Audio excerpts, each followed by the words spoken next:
Hi, this is Mary Redmond, the Fearless Negotiator, with another homework tip in the negotiation phase.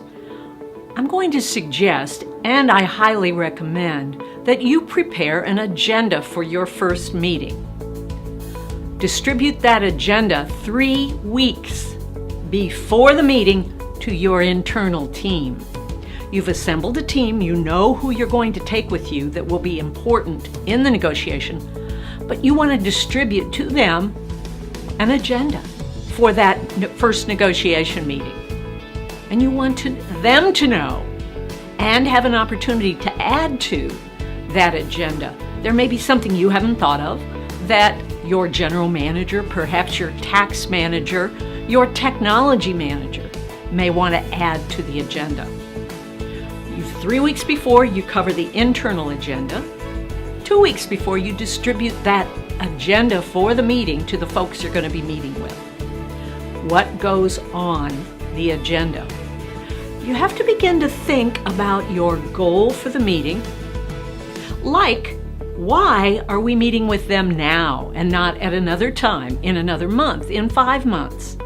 You have a reason for the meeting to be now. What kind of subjects are you going to have to talk about in the initial meeting? Not the meeting where there's a proposal, but the initial meeting. The why. You want to share with them your current pains as well. So it's not only the why them, why this team is a good choice. Perhaps you have a long existing relationship with them. So they are your current supplier and you want to visit with them about a new phase of your working relationship.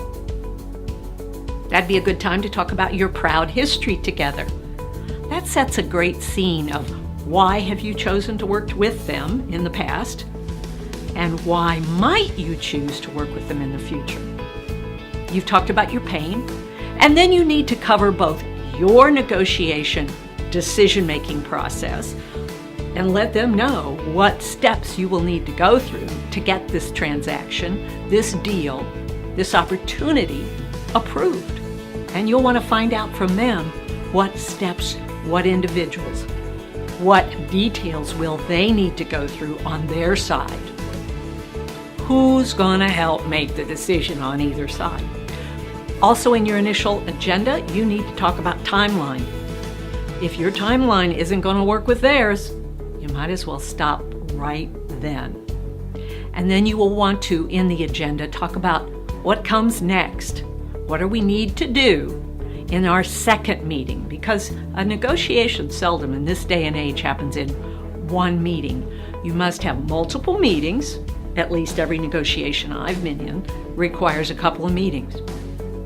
When you distribute this agenda to them, let them know that they can add, change, modify, so that the 2 weeks you have given them to work on it, you say there's a deadline.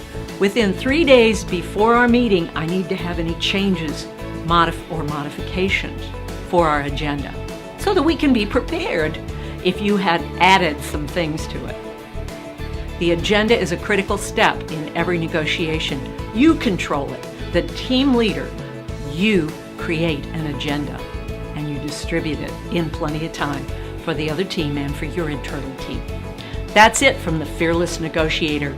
A tip today on your agenda. If you don't ask, you don't get.